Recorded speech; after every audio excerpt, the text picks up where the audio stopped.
Absolument, oui, tout à fait.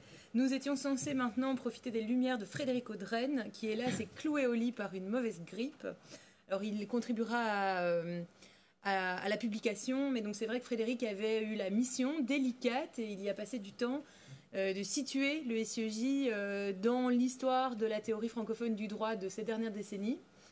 Alors je vois que Dumont est arrivé. À la base, on lui avait dit, ce serait bien que tu puisses lire un peu toutes les thèses qui ont eu des prix pendant ces 50 dernières années pour voir un peu finalement ce que c'était la théorie du droit. Alors là, il était un petit peu moins motivé parce qu'il pensait quand même avoir 2-3 autres choses à faire au cours des 6 derniers mois, qu'il n'y aurait d'ailleurs pas suffi évidemment, mais donc il a vraiment fait ce travail de cartographie et de localisation du siège. On a parfois l'impression quand on s'occupe dans son petit coin qu'on est seul au monde, et en fait on l'est parfois un petit peu, et puis parfois un petit peu moins aussi.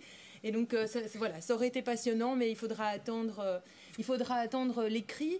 L'idée qu'on avait, c'était vraiment de répondre et de nouer déjà un dialogue entre la présentation que Jérémy vous a faite, notre petite carte d'identité, notre retour vers le passé, et puis d'essayer de dire, au fond, on parle de nous, on est là et on jubile, hein, n'est-ce pas, mais on est qui ? Et on est qui ? Voilà, l'historien du droit qu'est Frédéric nous aurait aidé à le savoir un petit peu mieux. Et on aime bien aussi que les autres parlent de nous et qu'ils nous disent franchement et sincèrement si ce qu'on fait c'est si singulier, ou en tout cas ce qu'on peut bien en penser depuis leur point de vue à eux. Et c'est la raison pour laquelle Olivier nous fait le plaisir de nous rejoindre avec sa casquette de politologue. Et on peut le dire, de vieil ami du séminaire quand même, n'est-ce pas ? En tout cas, tu es notre ami. Merci. On va voir si nous sommes tes amis. Je le prenais plutôt sur ami que sur vieille, effectivement. Merci Diane.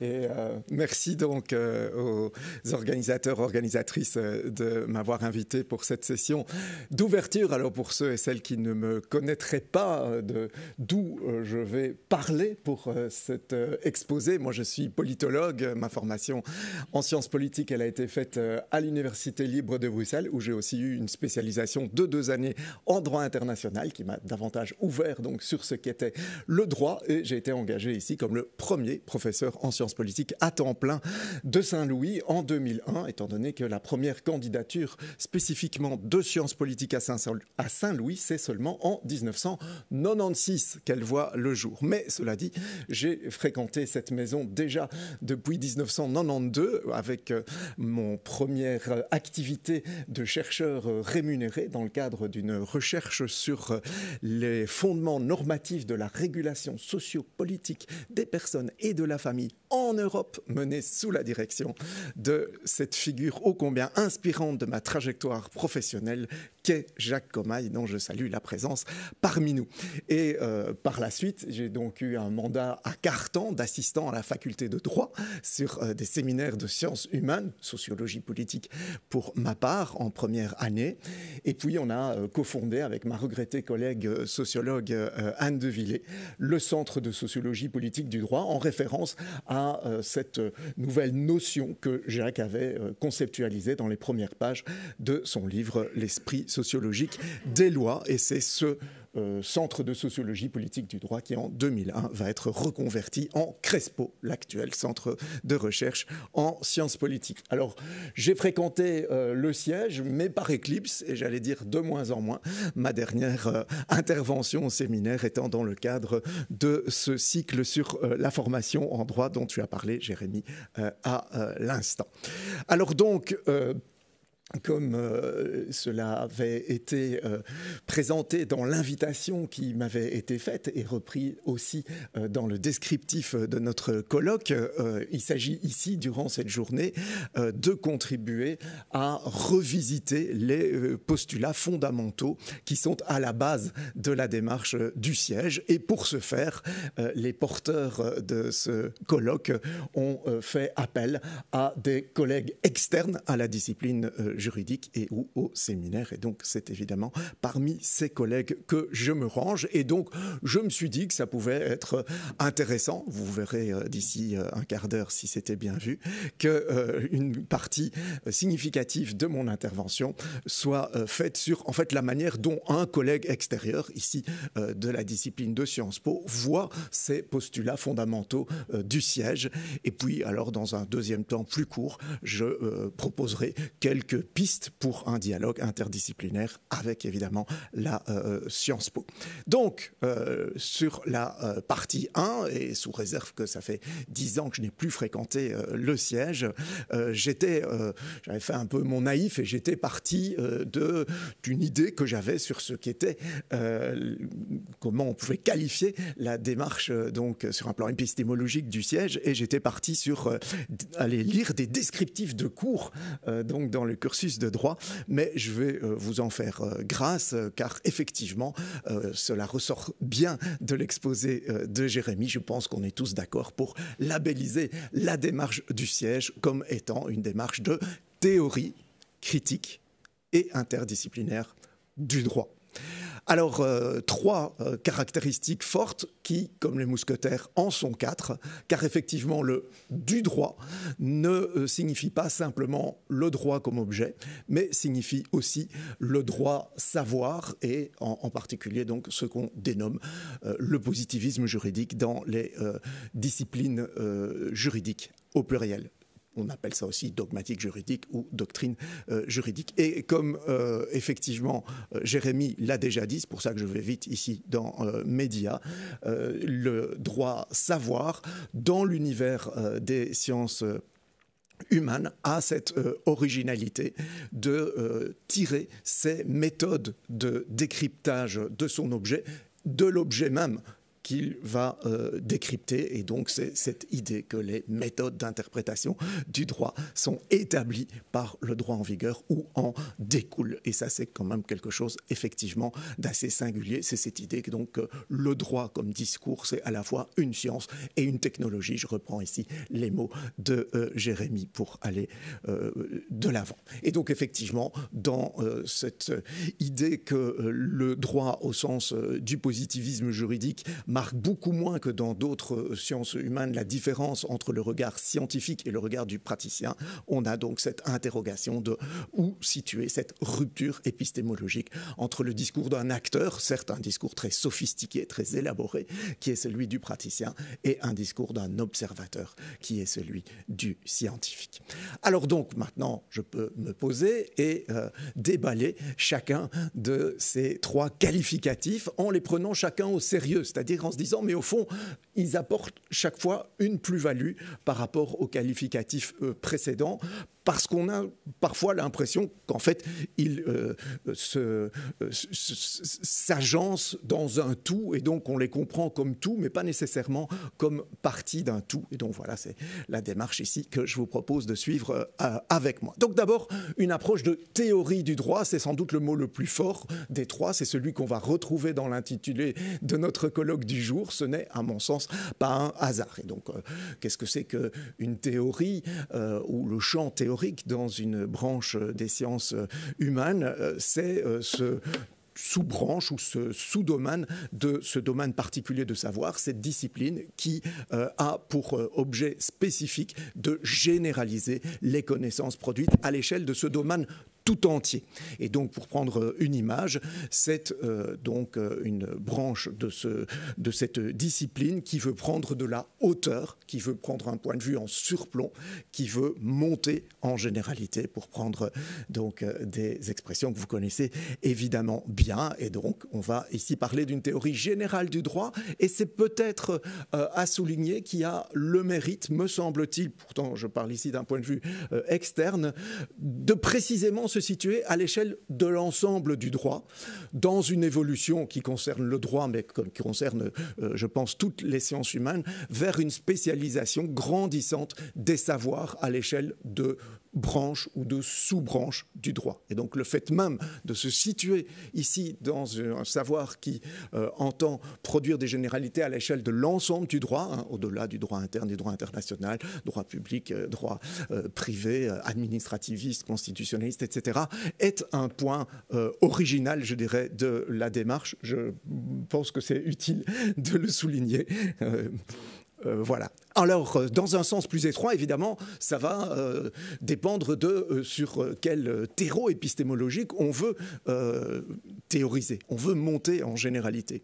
Et ce que j'indique ici, c'est qu'on peut très bien le faire en restant sur les bases du dogmatique juridique. C'est en s'inscrivant donc de la théorie pure du droit, cette expression due à Kelsen, en restant alors dans une approche herméneutique. Je vais me baser sur un tableau des idéotypes de discipline des sciences juridiques que Olivier Courtine a publié en 1998 dans quelques instants. Mais ce n'est pas ce chemin-là que les bâtisseurs du siège entendent emprunter, précisément sous cette appellation donc, de théorie critique du droit, théorisé notamment dans un article de 1987 de François et de Michel. Car effectivement, donc ici, si on reprend ce tableau typologique qu'Olivier a fait, qui distingue très nettement deux paquets de disciplines dans les sciences juridiques, donc au pluriel, on peut avoir effectivement une théorie pure du droit qui reste avec des critères de validité interne,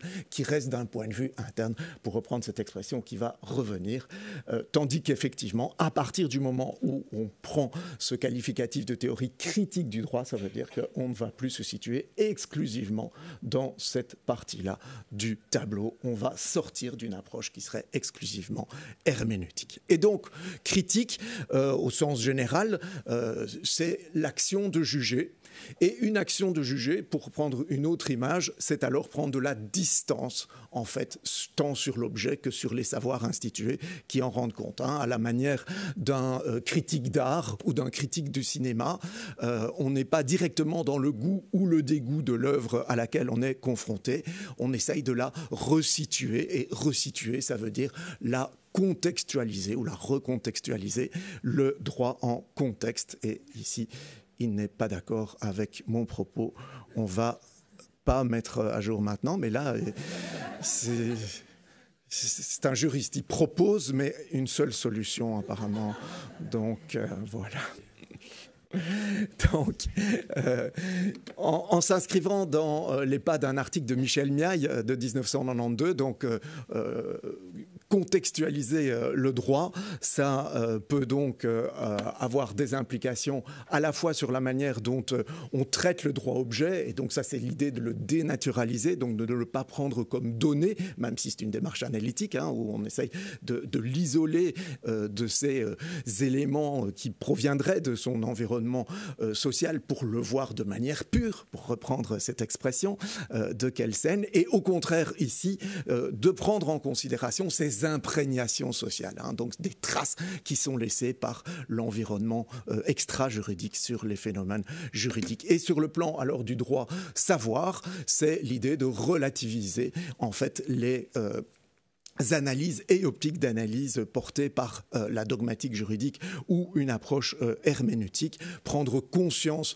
de ses limites, de ses biais, comme les véhicules n'importe quel savoir de sciences humaines, dès le moment où, évidemment, on rompt avec l'idée ou l'espoir d'un savoir scientifique qui serait totalisant ou totalitaire. C'est avoir, en fait, un rapport un peu méta à une discipline scientifique, et ici donc au droit au sens de la dogmatique juridique. Ce serait ça dans un sens large, l'approche critique. Je pense qu'il y a un autre sens aussi qui est impliqué dans ce choix d'une théorie critique qu'ont fait les bâtisseurs du siège. C'est donc dans le sens plus étroit, par exemple, que lui donne Habermas dans la foulée de l'école de Francfort, d'une science plus engagée, c'est-à-dire qui prend conscience d'un positionnement normatif et de valeur de la part du ou des chercheurs qui développent un savoir et veut assumer ces valeurs et ces normes particulières, autres évidemment que celles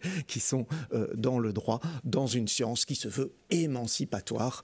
Et donc cette idée d'engagement me semble aussi être incluse dans la démarche épistémologique du siège. Et puis on en arrive à la troisième étiquette, celle pour laquelle j'imagine on m'a invité ici dans ce colloque, cette approche interdisciplinaire interdisciplinaire, Jérémy en a déjà dit beaucoup. Donc, dans un sens large, qu'est-ce que c'est qu'une approche interdisciplinaire? Eh bien, c'est un savoir qui est produit à partir d'éléments qui proviennent de deux disciplines différentes au moins, mais de manière ici plus précise par rapport à ce dont il est question. Ça veut donc dire qu'on construirait un savoir et des optiques d'analyse de phénomènes juridiques avec des éléments qui proviendraient d'une discipline autre que celle de dogmatique juridique. C'est de ça dont il est question. C'est avec quoi on va marier en termes de discipline extra-juridique, en fait, une connaissance produite par le positivisme juridique dans une approche herméneutique.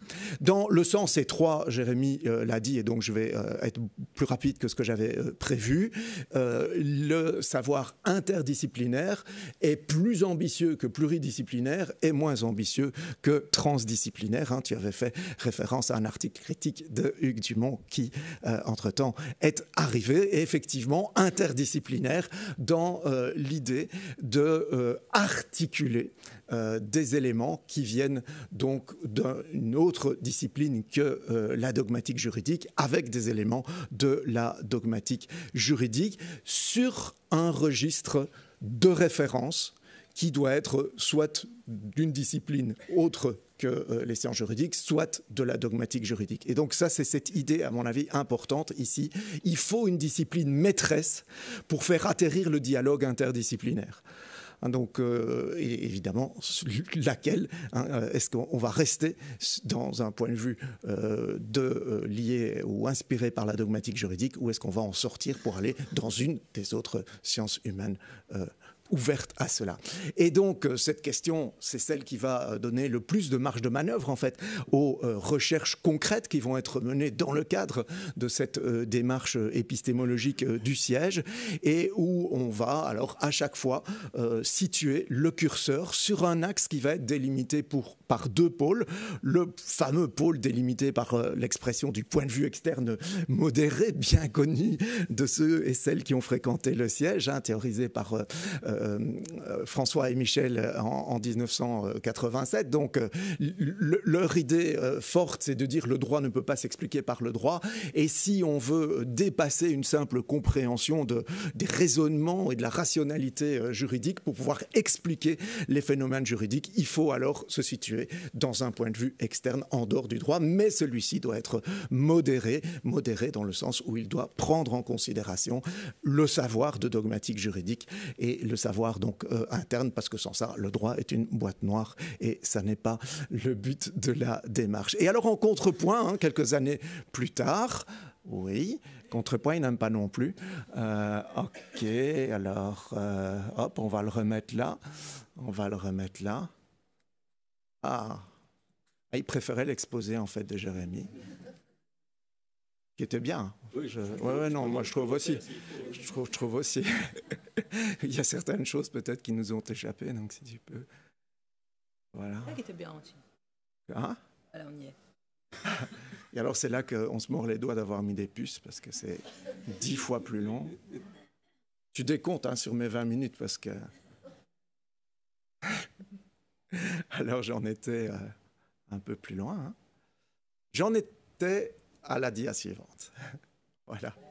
Ok, j'en étais donc à dire qu'en contrepoint, quelques années plus tard, donc, Hugues et Antoine ont produit cette notion de point de vue interne modéré, donc, qui est que on a aussi une autre manière de faire de l'interdisciplinarité qui peut être envisagée, avec sur l'autre pôle, donc le fait que l'ancrage se fait dans le positivisme juridique, point de vue interne, mais que celui-ci est modéré précisément parce qu'il entend s'ouvrir à une ou plusieurs ouvertures disciplinaires extra-juridiques.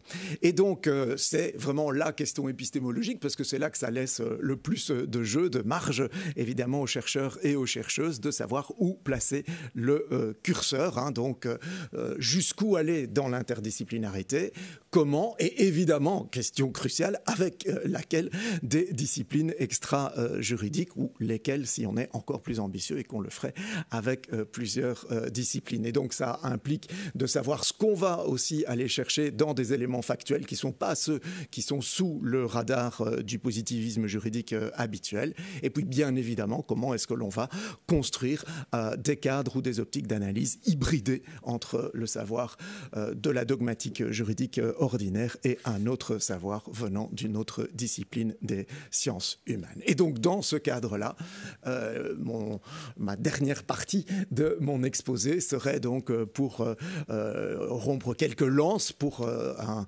dialogue interdisciplinaire avec la science politique, alors pas toute la science politique, mais une science politique qui s'incarnerait donc dans cette sous-discipline de la sociologie politique du droit dont j'ai parlé tout à l'heure. J'aime bien le terme d'accroche parce que sur base de mon expérience qui comprend évidemment quand même quelques recherches avec les collègues juristes, notamment sur la thématique de l'européanisation du droit et des politiques publiques, ce sont donc des pistes, des chemins qui peuvent faciliter l'emboîtement entre les deux éléments venant de disciplines différentes. Hein. Donc ça accroche bien, ça matche bien entre nous, mais le terme accroche, c'est aussi, ça peut riper, et donc ça peut aussi faire en sorte que le dialogue n'ait pas lieu, et il peut y avoir effectivement ces deux faces dans ce que je vais vous proposer. Alors précisément, je le formule ici, ces pistes sous une formulation de la rupture, hein, non pas pour rompre le dialogue interdisciplinaire, mais pour tendre vers cette fameuse rupture épistémologique à laquelle appelaient François et Michel. Et donc, il me semble qu'il y a un postulat de base, hein, transversal, qui est cette idée de contingence du droit. Alors, dire que le droit est contingent. Donc, contingence veut dire donc que ce qui est pourrait être autre, et donc d'envisager les autres possibles, et que ce qui est dépend d'autres éléments que de lui-même. C'est ça l'idée de contingence. Alors donc, 4 pistes que je vais vous proposer, avec cette définition du droit comme un jeu de règles juridiques. Pour ma part, c'est dans l'article « La force du droit » de Pierre Bourdieu que j'ai été familiarisé avec cette notion de jeu. Souvent, dans sa théorie sociale, il fait l'analogie avec le jeu de cartes. Pour ma part, je préfère le jeu de clés. Et ceux qui fréquentent cette maison, eh bien, je vais les renvoyer sur le jeu de clés de notre concierge historique, Michel Gauthier, pour avoir l'image précise que je veux renvoyer, c'est-à-dire une cinquantaine, une soixantaine de clés disparates mises les unes sur les autres dans un immense trousseau. Voilà, c'est un peu ça qu'il faut voir derrière cette idée. Le droit, c'est un jeu de règles juridiques. Et donc, pour prendre le contre-pied d'un principe qui pourrait être celui d'un praticien du droit, hein, l'idée du droit comme un ordre juridique, hein, partir de l'idée que c'est un système. Donc sur la cohésion, l'idée c'est que c'est un jeu de règles juridiques comme les clés qui s'empilent, qui s'entassent, selon le modèle de la science politique dite de la poubelle et pas de l'armoire de rangement. Parce qu'en fait, les règles juridiques, elles sont créées à des moments très variables, très distincts, et surtout par des acteurs, pas simplement les instances créatrices du droit, au sens de cette expression en dogmatique juridique, des acteurs dont l'objectif premier n'est en rien l'articulation des règles juridiques entre elles, voire même qui assument le fait que des règles juridiques soutenues soient incompatibles avec d'autres règles juridiques soutenues. On a, j'allais dire, un bel exemple, mais beau n'est pas le mot, en ce qui concerne le droit à l'accueil des demandeurs d'asile en Belgique depuis plusieurs années. Ce sont donc des règles juridiques qui sont de parti pris, c'est-à-dire que la manière dont les têtes des clés sont sculptées, ce n'est pas anodin. Et en règle générale, le contenu d'une règle juridique a triomphé, a gagné la juridicité en luttant contre des contenus concurrents, portés par d'autres acteurs particuliers que ceux qui sont parvenus à faire adopter telle ou telle règle juridique. Et donc, c'est le contenu de ces règles juridiques est lié à des intérêts sociaux et des visions politiques particulières dont il me semble, dans une vision de sciences politiques, qu'il est nécessaire de les prendre en considération pour prendre en compte la chair sociale du droit, un droit vivant, hein, donc qui est en fait un droit qui émerge de lutte avec des contenus qui aspiraient aussi à la juridicité, mais qui n'ont pas réussi, provisoirement peut-être, à remporter la lutte. Le droit a un jeu de règles instable, précaire, et où, en fait, un des enjeux de la lutte, c'est de savoir si la clé va rester sur le trousseau. Et donc si elle va rester réellement juridique ou pas. Donc c'est cette idée donc d'une labilité, mais donc c'est un point de vue pour aborder les choses, hein. Donc évidemment si l'observation montre qu'il y aurait une règle qui serait davantage du côté de la fixité, il n'est pas question de ne pas voir cela, mais c'est simplement dans l'abord qui est différent que celui de voir le droit sur le mode d'un système qui impliquerait en lui-même de la prévisibilité juridique, de la stabilité juridique. Hein, donc l'idée évidemment c'est que, et peut-être plus qu'avant, il est possible qu'une règle juridique soit remplacée par une autre règle juridique par les instances créatrices de droit. Hein, c'est sur le timing quand même plus resserré du changement des règles, d'une même règle juridique que je viens ici.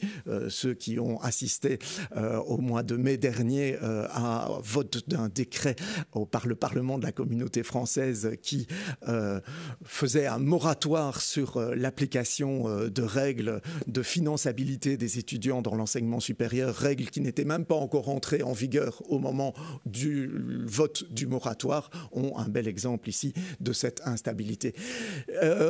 Mais ce ne sont pas que les instances créatrices du droit qui peuvent avoir la main sur le changement des règles juridiques, c'est évidemment aussi les instances interprétatives qui, saisies par des acteurs sociaux ou politiques, peuvent en venir à modifier une jurisprudence et à modifier le caractère en fait substantiellement de juridicité d'une règle qui pouvait être dans le droit considéré comme juridique depuis bien longtemps. Je prends un exemple, celui de la différenciation du statut ouvrier et employé dans le droit du travail belge qui existait depuis des décennies et des décennies. Et en 2011, la Cour constitutionnelle a considéré que c'était contraire au principe d'égalité et de non-discrimination qui se trouve dans la Constitution.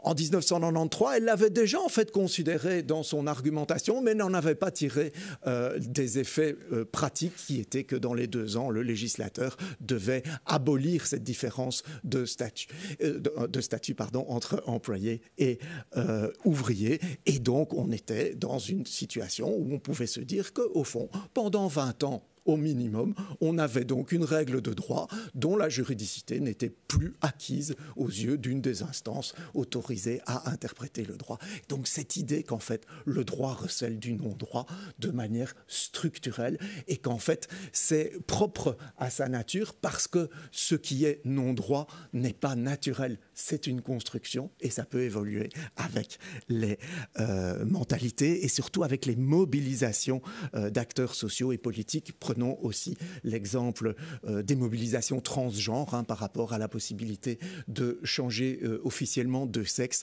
On a eu une réforme en 2018, mais qui ne présentait les possibilités que sur un plan binaire, homme ou femme. Et donc là, on a toute une mobilisation qui finalement a aussi abouti au fait que la Cour constitutionnelle a retoqué cette réforme de 2018. Et enfin donc, contrairement à l'idée que quand on a une règle qui a rempli les critères de la juridicité, au fond, soit on ne s'intéresse pas à son effectivité, soit, j'allais dire pire encore, on la prend comme automatique. C'est l'idée donc que, au fond, pour reprendre mon image des clés sur le trousseau, tant que la clé reste sur le trousseau, elle ne sert pas à grand-chose. Elle n'est pas opérationnelle. Et donc, une règle juridique, pour qu'elle ait des effets d'effectivité, il faut que, comme une clé, il y ait des gens pour s'en saisir, pour prendre la clé et lui donner une portée opérationnelle, pour ouvrir une porte qui permettent de progresser dans une action dans le monde social.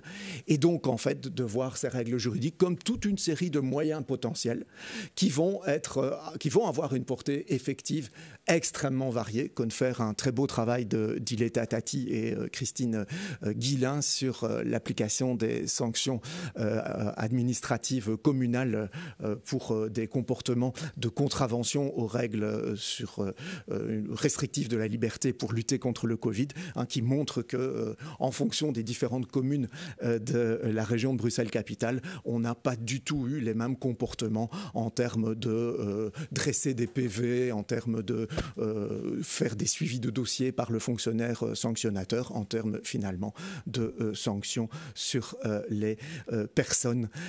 Donc l'idée que les règles juridiques comme des clés, il faut s'en saisir et qu'évidemment toutes les personnes du monde social n'ont pas les mêmes moyens pour s'en servir. D'abord des moyens cognitifs de savoir que tiens, telle ou telle règle existe, ou des moyens de se payer des personnes qui peuvent savoir pour eux que ces règles existent, qui peuvent les activer devant les instances, qui peuvent aussi se payer le luxe de participer par l'introduction de recours devant des instances autorisées d'interprétation du droit, qui peuvent se payer le luxe de faire en sorte qu'éventuellement la jurisprudence va avancer.